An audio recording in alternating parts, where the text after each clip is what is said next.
इसलिए भाई और बहनों, गीता अध्याय 4 श्लोक नंबर 34 में ये गीता का ज्ञान देने वाला ब्रह्म ये काल अर्जुन से कह रहा है कि अर्जुन, अगर तुझे संपूर्ण पापों से मुक्ति प्राप्त करनी है, जन्म मरण के बंधन से छुटकारा प्राप्त करना है, तो किसी तत्वदर्शी संत की खोज कर ले भाई, और उस तत्वदर्शी संत के बताए अनुसार भक्ति साधना कर, धर्म कर्म कर, उसके बाद तेरी मुक्ति होगी। अन्यथा भाई जन्म मिलते रहेंगे और इसी प्रकार से उल्टी साधनाओं में काल हमारे को भरमाता रहेगा, भटकाता रहेगा। विचार करो पुण्यात्माओं, क्या ऐसी इन कथाओं को सुनने तथा ऐसे स्थान पर जाने से आत्म कल्याण संभव है? इसलिए शास्त्रों में पांचों वेद और गीता जी के अनुसार भक्ति करने से सर्व पापों से मुक्त होकर पूर्ण मोक्ष संभव है, इन तीर्थों पर जाकर धक्के खाने से नहीं। अब भाई और बहनों, सर्वश्रेष्ठ तीर्थ क्या है? ये बाकी तीर्थ तो हमने देख लिए, इनके कथाएं पढ़ ली, कौन से पुराण में कहाँ लिखा हुआ है आंखों से देख लिया, कैसी कैसी वहाँ पर जो सुनने में भी अच्छी नहीं लगती, ऐसी ऐसी घटनाओं के माध्यम से उन तीर्थों का जन्म हुआ है। अब सर्वश्रेष्ठ तीर्थ क्या है?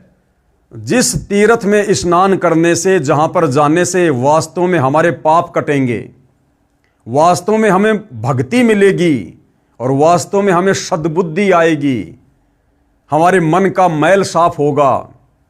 वो तीर्थ क्या है? वो तीर्थ है चित्त शुद्धि तीर्थ, यानी मन को शुद्ध करने वाला तीर्थ, मन के मैल को काटने वाला तीर्थ। और वो क्या है? परम संत का सत्संग।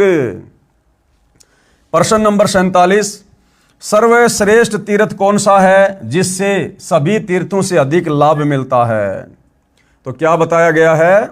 उत्तर, सर्वश्रेष्ठ चित्त शुद्धि तीर्थ है, जो हमारी आत्मा पर जमे मैल को समाप्त कर दे, ऐसा तीर्थ चित्त शुद्धि तीर्थ।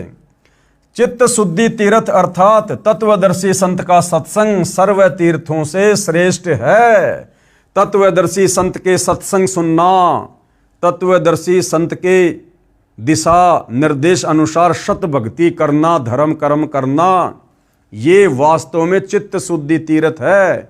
इसीलिए गीता का ज्ञान देने वाला काल ब्रह्म अंत में अर्जुन को कह रहा कि अर्जुन, किसी तत्वदर्शी संत की खोज कर ले, अन्यथा भैया अगर मेरे चक्कर में पड़ा रहेगा तो ऐसे ही तेरी दुर्गति होगी। फिर श्री देवी पुराण छठा स्कंद अध्याय 10 पेज नंबर 417 पर लिखा है, व्यास जी ने राजा जन्मे जैसे कहा राजन, यह निश्चय है कि तीर्थ देह संबंधी मैल को साफ कर देते हैं। कौन से तीर्थ? ये बाकी के जो तीर्थ है ना, ये सरस्वती तीर्थ है, गंगा तीर्थ है, जमुना तीर्थ है, अश्वनी तीर्थ है। तो कह रहे हैं कि वहां जाने मात्र से शरीर का मैल तो साफ हो सकता है, शरीर का मैल तो कट जाएगा, क्योंकि वहां जाओगे, नदी में नहाओगे रगड़ के मार मार के, तो शरीर का मैल वो तो थोड़ा बहुत साफ हो सकता है। यह निश्चय है कि तीर्थ देह संबंधी मैल को साफ कर देते हैं, किंतु मन के मैल को धोने की शक्ति तीर्थों में नहीं है। परंतु इन शास्त्र विरुद्ध तीर्थों में जाकर नहाने से मन का मैल, यानी मन के ऊपर जो मैल जमा हो रखा है, बुराइयों का, विषय वासनाओं का, ये मैल नहाने मात्र से साफ नहीं हो सकता, किंतु मन के मैल को धोने की शक्ति तीर्थों में नहीं है। चित्त शुद्धि तीर्थ गंगा आदि तीर्थों से भी अधिक पवित्र माना जाता है। कौन सा? चित्त शुद्धि तीर्थ इन तमाम प्रकार के काल के द्वारा शुरू करवाए गए तीर्थों से कहीं अधिक पवित्र माना जाता है। यदि भाग्यवश चित्त शुद्धि तीर्थ सुलभ हो जाए, भाई बहनों यहां पर भाग्यवश शब्द लिखा है, भाग्यवश, और ये जितने भी तीर्थ हैं जो काल ने शुरू करवाए हैं, वहां पर भाग्यवश नहीं लिखा हुआ। यानी परम संत का सत्संग, तत्वदर्शी संत की शरण बड़े सौभाग्य से मिलती है, बड़े सौभाग्य से। युगों युगों के मजबूत संस्कार के बाद हमें तत्वदर्शी संत की शरण मिलती है, ये सत भक्ति करने का मौका मिलता है। तो क्या कह रहे हैं कि भाग्यवश चित्त शुद्धि तीर्थ सुलभ हो जाए, तो अर्थात तत्वदर्शी संतों का सत्संग रूपी तीर्थ प्राप्त हो जाए, तो मानसिक मैल के धुल जाने में कोई संदेह नहीं, यानी मल का सारा मैल साफ हो जाएगा। परंतु राजन, इस चित्त शुद्धि तीर्थ को प्राप्त करने के लिए ज्ञानी पुरुषों अर्थात तत्वदर्शी संतों के सत्संग की विशेष आवश्यकता है। वेद शास्त्र व्रत तप यज्ञ और दान से चित्त शुद्धि होना बहुत कठिन है। वशिष्ठ जी ब्रह्मा जी के पुत्र थे। उन्होंने वेद और विद्या का सम्यक प्रकार से अध्ययन किया था, गंगा के तट पर निवास करते थे। तथापि द्वेष के कारण उनका विश्वामित्र के साथ झगड़ा हो गया और दोनों ने परस्पर श्राप दे दिए तथा उनमें भयंकर युद्ध होने लगा। इससे सिद्ध हुआ कि संतों के सत्संग से चित्त शुद्धि कर लेना अति आवश्यक है, अन्यथा इन नदी और तालाबों वाले तीर्थों पर नाते नाते वशिष्ठ और विश्वामित्र का भी मन का मैल साफ नहीं हुआ और उन दोनों ने एक दूसरे को श्राप दे दिया था मरने का और भयंकर युद्ध हुआ उनमें। अन्यथा वेद ज्ञान तप व्रत तीर्थ दान तथा धर्म के जितने साधन हैं वे सब के सब कोई विशेष प्रयोजन सिद्ध नहीं कर सकते। श्री देवी पुराण से लेख समाप्त। अब बताओ भाइयों और बहनों, कौन से तीर्थों पर जाकर चित्त शुद्ध होगा, कौन से तीर्थों पर जाकर मन का मैल साफ होगा, कौन से तीर्थ पर जाकर सद्बुद्धि आएगी और कौन से तीर्थों पर जाकर हम दुर्बुद्धि के शिकार होंगे। अब ये निर्णय तमाम प्रकार के सबूत देखने के बाद हमने स्वयं करने पड़ेंगे। हम इंसान हैं, जानवर नहीं हैं। और ये धर्मशास्त्र, ये पुराण सतगुरु रामपाल जी ने नहीं लिखे। जिस महर्षि वेदव्यास जी को आप हिंदू समाज के भाई बहन भगवान की संज्ञा देते हैं कि भगवान वेदव्यास, आपके उसी भगवान वेदव्यास ने लिखे हैं। कम से कम उनकी लेखनी को तो सत्य मानो। सतगुरु रामपाल जी तो केवल तुम्हें सत्य से परिचित करवा रहे हैं, तुम्हारा जीवन नाश होने से बचा रहे हैं। विशेष विचार। उपरोक्त श्री देवी पुराण के लेख से स्पष्ट है कि तत्वदर्शी संतों के सत्संग से श्रेष्ठ कोई भी तीर्थ नहीं है और वर्तमान में वह तत्वदर्शी संत सतगुरु रामपाल जी हैं। उनके सत्संग भले आप घर बैठे मोबाइल से यूट्यूब पर सुनो, चाहे उनसे कोई मेमोरी कार्ड प्राप्त करके या टीवी चैनल पर उनके सत्संग आते हैं वो सुनो, इससे बढ़कर संसार में दूसरा कोई चित्त शुद्धि तीर्थ यानी मन के मैल को विकारों को शुद्ध करने वाला तीर्थ नहीं है। तथा तत्व दृष्टा संत के बताए मार्ग से साधना करने से कल्याण संभव है। और मोक्ष कैसे होगा?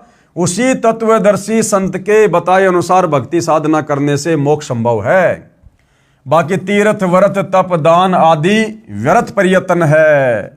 तत्वदर्शी संत के अभाव के कारण केवल चारों वेदों में वर्णित भक्ति विधि से पूर्ण मोक्ष लाभ नहीं है। परमेश्वर कबीर जी ने क्या कहा है इस विषय पर? सतगुरु बिन वेद पढ़े जो प्राणी और समझे न सार रहे अज्ञानी। ये हमारे जितने भी धर्मगुरु हैं, आचार्य शंकराचार्य हैं, जिनके हम नाम गांव पते जानते हैं, इनको किसी को भी वेद ज्ञान नहीं, गीता का ज्ञान नहीं। केवल संस्कृत भाषा बहुत अच्छी आती थी, जिस कारण से इन्होंने वेदों को, गीता को, श्लोकों को कंठस्थ याद कर लिया, उन कथाओं को सुनाना प्रारंभ कर दिया और रोजी रोटी का धंधा इन्होंने इन धर्मशास्त्रों को बनाया। परंतु मुक्ति का मार्ग इनके पास नहीं है। ये लोग तत्वदर्शी संत के अभाव में इन हमारे धर्मशास्त्रों में, वेदों में, गीता जी में वास्तव में लिखा क्या है भक्ति और भगवान के विषय में, ये लोग निष्कर्ष नहीं निकाल पाए। तो कहते हैं सतगुरु के बिना जो व्यक्ति वेद पढ़ेगा, समझे ना सार रहे अज्ञानी। सतगुरु यानी सच्चा गुरु। खाली लाल कपड़े पहन लेने से, गले में रुद्राक्ष की माला डाल लेने से, ऊंची ऊंची संस्कृत बोलने से कोई सतगुरु नहीं होता। या अपने नाम से पहले सतगुरु शब्द लिखवा ले, वो सतगुरु नहीं होता। सतगुरु वो होता है जो अध्यात्म के विषय में हम धर्मशास्त्रों का सार निकाल कर दे दे आत्मा के कल्याण के लिए। तो वर्तमान में वह सतगुरु रामपाल जी हैं। उनकी शरण में आए बिना भाई, चाहे देवी देवता हो, चाहे ब्रह्मा विष्णु महेश हो, चाहे शंकराचार्य हो, चाहे आचार्य हो, ये अध्यात्म के विषय में क ख ग भी नहीं जान सकते और अंत में ये अज्ञानी ही रहेंगे। सतगुरु बिन काहू न पाया ज्ञाना, जो थोता बुस छिड़े मूड किसाना। 68 तीर्थ भ्रम भ्रम आवे, सब फल सतगुरु चरना पावे। ये दुनिया भर के जो 68 तीर्थ हैं, लोग नादानी में जिनकी यात्रा करते हैं, लाखों रुपया खर्च करते हैं, कहते हैं सच्चे सतगुरु की शरण में आकर उनके बताए अनुसार भक्ति कर, सच्चे सतगुरु के चरणों में 68 तीर्थों से भी ज्यादा लाभ तुझे घर बैठे मिलेगा। 68 तीर्थ भ्रम भ्रम आवे, 100 फल सतगुरु के चरणों में पावे। और कबीर तीर्थ कर कर जग मुआ, उड़े पानी नहाए, सत नाम के जाप नहीं काल घसीटे जाए। चाहे कितना तीर्थों में जाके नहा लो, लेकिन भाई सच्चे सतगुरु से जब तक सच्चा नाम नहीं मिलेगा, सतनाम नहीं मिलेगा, तब तक काल आपकी ऐसे दुर्गति रखेगा। सूक्ष्म वेद अर्थात तत्व ज्ञान में क्या कहा है? 68 तीर्थ ब्रह्म ब्रह्म आवे, 100 फल सतगुरु चरणों पावे। गंगा यमुना बद्री समेते, जगन्नाथ धाम है जेते। तुम्हारी गंगा नदी, यमुना नदी, तुम्हारा ये बद्रीनाथ समेत ये जो जगन्नाथ धाम है, जितने भी धाम हैं, उनमें भ्रमणे भटकने से कोई भी फल प्राप्त नहीं होगा। भर में फल प्राप्त होए न जेतो, और गुरु सेवा में फल पावे ते तो। उन धामों पर भटकने से तुम्हें वो फल नहीं मिलेगा जो फल तुम्हें सतगुरु की सच्ची भक्ति में, सच्चे सुमरण में मिलेगा। कोटिक तीर्थ सब कर आवे, गुरु चरणा फल तुरंत ही पावे। चाहे तुम दुनिया भर के कितने तीर्थों पर जाकर धक्के खा लो, करोड़ों तीर्थों पर चाहे तुम करोड़ों बार जाओ, तुम्हें कोई लाभ किसी भी प्रकार का अध्यात्म का नहीं मिलेगा। और सतगुरु के चरणों में, यानी उनके बताए अनुसार सत भक्ति, सत सुमरण करने से आपको थोड़े से सुमरण से करोड़ों तीर्थों से भी कहीं ज्यादा लाभ मिलेगा। सतगुरु मिले तो अगम बतावे, अगम यानी मोक्ष का मार्ग बताएगा, सनातन परम धाम की जानकारी देगा। और जम की आंच ताही नहीं आवे, जम यानी ये काल, यमराज, ये हमें किसी प्रकार से दुखी नहीं कर सकता, गधा कुत्ता सुअर नहीं बना सकता, तपतशिला पर नरक में नहीं डाल सकता। भक्ति मुक्ति को पंथ बतावे कौन? सच्चा सतगुरु। और बुरा होण को पंथ छुड़ावे। और जो बुराइयां होती हैं, सच्चा सतगुरु अपना ज्ञान देकर चित्त शुद्धि तीर्थ में हमें डुबकी लगवाकर, चित्त शुद्धि तीर्थ क्या? सच्चे सतगुरु का सत्संग हमारी सारी बुराइयां छुड़वा देता है। और सतगुरु भक्ति मुक्ति के दानी, सच्चा सतगुरु ही भक्ति देकर फिर मुक्ति दिलवाता है। और सतगुरु बिना न छूटे खानी, बिना सच्चे सतगुरु तत्वदर्शी संत की शरण में आए बिना हमारी 4 खानियां नहीं समाप्त हो सकती। अंडज, जेरज, उद्भज, श्वेतज, ये 4 प्रकार की खानियां हैं जिनमें 84 लाख प्रकार के जीव कष्ट भोगते हैं। तो बिना सच्चे सतगुरु की शरण के हम इन 4 खानियों में भ्रमने भटकने से नहीं बच सकते।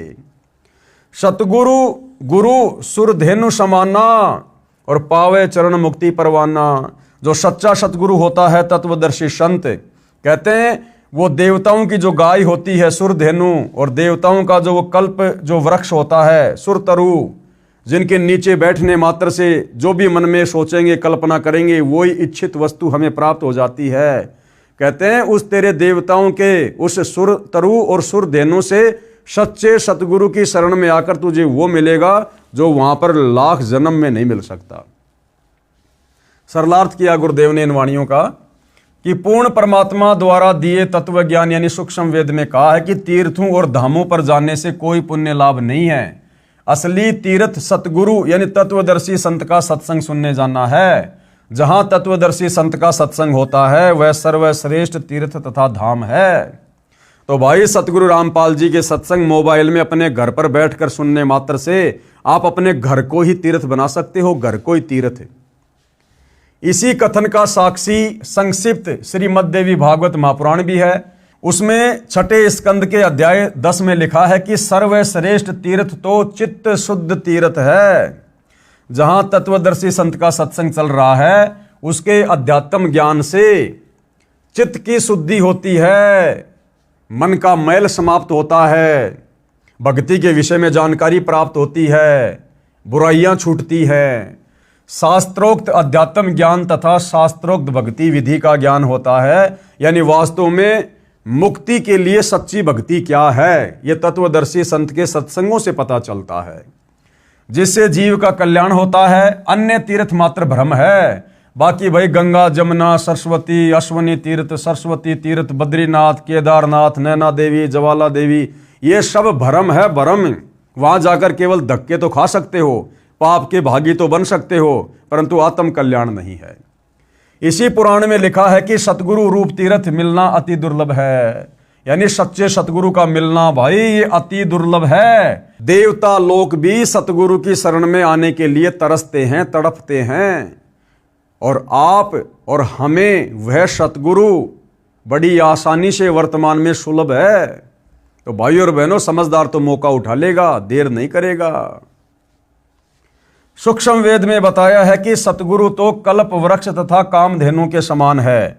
जैसे पुराणों में कहा है कि स्वर्ग में कल्प वृक्ष तथा कामधेनु है, उनसे जो भी मांगो सब सुविधाएं प्रदान कर देते हैं। इसी प्रकार सतगुरु जी सत्य साधना बताकर सर्व लाभ भगत को प्रदान करवा देते हैं तथा अपने आशीर्वाद से भी अनेकों लाभ देते हैं। भक्ति करवाकर मुक्ति की राह आसान कर देते हैं। इसलिए कहा है कि एक साधे सब सदै, सब साधे सब जाए, और माली सिंचय मूल को फले फूले अघाय। एक साधे सब सदै, एकमात्र तत्वदर्शी संत सतगुरु रामपाल जी की शरण में आकर भक्ति करने से हमें वो तमाम प्रकार के आध्यात्मिक, सांसारिक और भौतिक लाभ प्राप्त होंगे जो हम इस काल के द्वारा शुरू करवाए गए धामों पर, तीर्थों पर और शास्त्र विरुद्ध साधना को करके असंख्य जन्म भी प्राप्त नहीं कर सकते। शब्दार्थ, एक सतगुरु रूप तीर्थ पर जाने से सब लाभ मिल जाता है। सब तीर्थों, धामों व अन्य अंधश्रद्धा भक्ति से सब लाभ समाप्त हो जाते हैं। जैसे आम के पौधे की एक जड़ की सिंचाई करने से पौधा विकसित होकर पेड़ बनकर बहुत फल देता है। यदि पौधे को उल्टा करके जमीन में गड्ढे में शाखाओं की ओर से रोप कर शाखाओं की सिंचाई करेंगे तो पौधा नष्ट हो जाएगा। तो भैया काल के द्वारा शुरू करवाए गए इन तीर्थों पर, धामों पर जाना, मंदिर, मस्जिद, चर्च, गुरुद्वारों में जाकर भक्ति की उम्मीद करना, तो भैया पेड़ को यानी पौधे को गमले में शाखाओं की ओर से रोपकर सिंचाई करने जैसा है। वो पौधा सूखेगा ही सूखेगा। पौधे को गमले में जड़ की ओर से रोपना पड़ेगा और फिर जड़ की सिंचाई करनी पड़ेगी, जिससे पूरा पौधा बड़ा होगा, और बड़ा होगा तो उसके फल भी लगेंगे। तो भाई वो शास्त्र अनुकूल सत भक्ति वाला पौधा वर्तमान में सतगुरु रामपाल जी का सत्संग है। इसलिए एक सतगुरु रूप तीर्थ पर जाने से सर्व लाभ मिल जाता है। जैसा कि संक्षिप्त श्रीमद् देवी भागवत महापुराण में लिखा है कि सतगुरु रूप तीर्थ मिलना अति दुर्लभ है, परंतु आप जी को सतगुरु रूप तीर्थ अति सुलभ है। यानी वर्तमान में सतगुरु रामपाल जी बड़ी आसानी से आप और हमारी आत्मा के कल्याण के लिए धरती पर सुलभ हैं। इसमें आप और हमारी कोई उपलब्धि नहीं है। ये सतगुरु रामपाल जी परमेश्वर जी की एक दया है, एक मेहर है उनकी हमारे ऊपर, जो परमेश्वर ने ऐसे घोर कलयुग में इतनी आसानी से हमें अपना हाथ पकड़वा दिया। यह दास यानी सतगुरु रामपाल जी विश्व में एकमात्र सतगुरु तीर्थ यानी तत्वज्ञानी है। जिस तत्वदर्शी संत के विषय में गीता अध्याय 4 श्लोक 34 में गीता ज्ञान देने वाला ब्रह्म कह रहा है कि अर्जुन, तत्व ज्ञान के लिए तत्वदर्शी संत की खोज कर, और उसकी खोज करने के बाद भली भांति उसको प्रसन्न कर, दंडवत प्रणाम कर, फिर वो तत्वज्ञानी महात्मा तुझे तत्व ज्ञान का उपदेश करेगा, यानी तेरे को भक्ति का मार्ग बताएगा, मुक्ति का रास्ता बताएगा, जिससे तेरा जन्म मरण समाप्त होगा, लक 84 मिटेगी और सनातन परम धाम सतलोक में चला जाएगा। आओ और सत्य भक्ति प्राप्त करके जीवन सफल बनाओ। क्या कह रहे हैं सतगुरु रामपाल जी कि नादानों, इतना सब कुछ आंखों देखने के बाद भी अगर तुम्हारी बुद्धि सत्य को स्वीकार नहीं करती है तो तुम्हारे में और जानवर में फिर कोई अंतर नहीं। परमात्मा कहते हैं भक्ति बिना नर और खर एक है। नर यानी इंसान, स्त्री या पुरुष, और खर यानी गधा। भक्ति बिना, भक्ति यानी सत्य ज्ञान, सत्य भक्ति।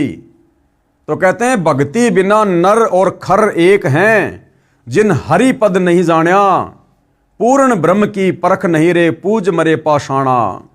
इन अज्ञानी धर्मगुरुओं के कहने पर पत्थरों की पूजा कर करके, मंदिर, मस्जिद, चर्च, गुरुद्वारों की पूजा कर करके हमारे पूर्वज आज वो प्रेत बने फिर रहे हैं, पितर बने फिर रहे हैं, भूत योनि में कष्ट उठा रहे हैं।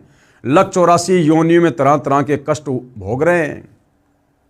तो कह रहे हैं सतगुरु की भक्ति के बिना, सच्चे सतगुरु के बिना गधे में और इंसान में, वो नर यानी इंसान चाहे कोई राष्ट्रपति हो, चाहे भिखारी हो, चाहे बहुत बड़ा कोई धनवान हो, कहते हैं उस भक्तिहीन व्यक्ति में और गधे में कोई किसी प्रकार का अंतर नहीं है। वो गधा भी अपना जीवन बर्बाद कर रहा है और वो मनुष्य भी, वो व्यक्ति भी मनुष्य शरीर प्राप्त करके तत्वदर्शी संत की सुसंगति के अभाव में अपने मनुष्य जन्म को बर्बाद करके और गधे की योनि में जाने की तैयारी कर रहा है।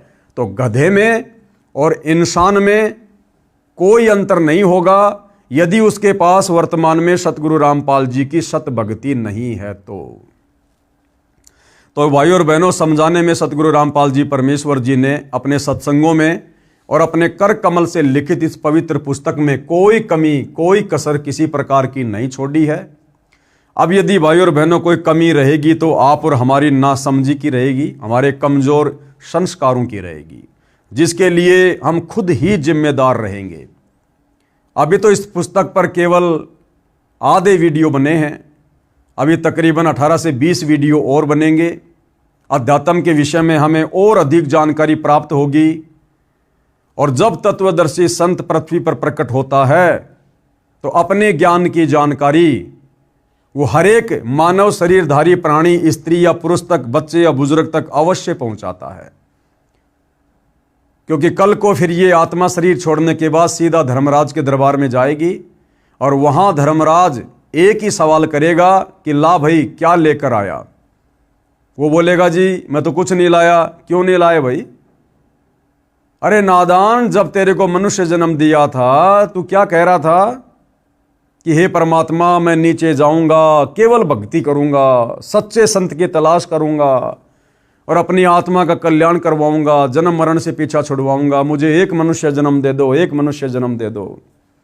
तो धर्मराज कहेगा बेटा तेरी उस प्रार्थना पर जो तूने लाखों बार की थी, तुझे मैंने मनुष्य जन्म दिया था और तू बोला मैं नीचे जाके भक्ति करूंगा, सच्चे संत की मैं तलाश करूंगा, किसी के बहकावे में नहीं आऊंगा।